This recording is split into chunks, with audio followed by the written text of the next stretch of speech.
ইরানের জব্দকৃত সম্পদ ছাড় দিতে রাজি হলেও সেই টাকা এখন থাবা বসাতে চায় যুক্তরাষ্ট্র। প্রেসিডেন্ট ট্রাম্প এ নিয়ে এঁটেছেন পরিকল্পনাও। জানিয়েছেন জব্দ সম্পদ ছাড়ের পর সেই টাকা দিয়েই ইরানের জন্য তিনি কিনতে চান গম, ভুট্টা আর সয়াবিন। আর এগুলো কেনা হবে মার্কিন কৃষকদের কাছ থেকেই। বিপুল পরিমাণ ওই ফসল পরে বিক্রি করা হবে ইরানের কাছেই। যদিও ট্রাম্পের এমন পরিকল্পনা প্রত্যাখ্যান করেছে দেশটি।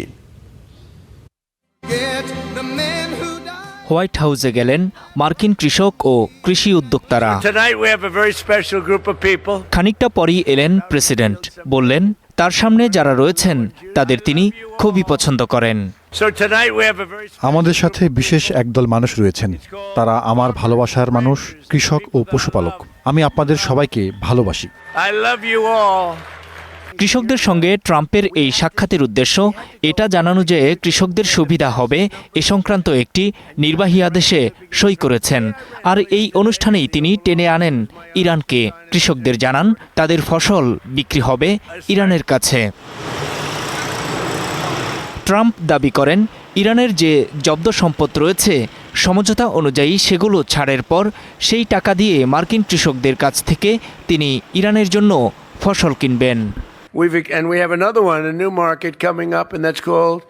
আমাদের আরও একটি নতুন বাজার আসছে, যার নাম মনোরম দেশ ইরান। এটি একটি সুন্দর জায়গা। কেউ কি সেখানে যেতে চান? ইরান খাদ্য সংকটে ভুগছে। আমরা তাদের কিছু টাকা নিয়ে তা খরচ করব। প্রচুর পরিমাণে গম, সয়াবিন, ভুট্টা কিনব। আর এই প্রক্রিয়াটি খুব শিগগিরই শুরু হতে চলেছে। এটি বেশ বড়ও হবে। আমার মনে হয় এটি অনেক বড় হবে। তেহরানের সম্পদে ট্রাম্পের এমন থাবা বসানোর পরিকল্পনাকে অবশ্য ছাড় দেয়নি ইরান। দেশটির স্পিকার তাৎক্ষণিক প্রতিক্রিয়ায় বলেছেন, ফসল কেনা নয় বরং কয়েক দশকের অবিশ্বাসের ফসল কাটছে ইরান। আমেরিকার দাবি মিথ্যা। তারা দাবি করছে আমাদের অবমুক্ত সম্পদ দিয়ে মার্কিন কৃষিপণ্য কেনা হবে। বেশ মজার বিষয় তো। আমরা এখন কেবল সেই ফসলই কাটছি যা তোমরা রোপণ করেছো, আর তা হলো কয়েক দশকের অবিশ্বাস।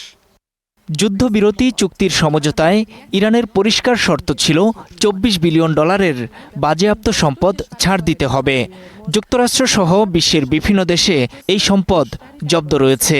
এর মধ্যে $12 বিলিয়ন সম্পদ অবমুক্ত করার বিষয়ে রাজি হয়েছে যুক্তরাষ্ট্র, যা ছাড় করা হবে 2 ধাপে। এখন সেই অর্থের একটি অংশ দিয়েই নিজেদের উৎপাদিত ফসল ইরানে বিক্রি করতে চাইছেন ট্রাম্প। নূর মোহাম্মদ, স্টার নিউজ।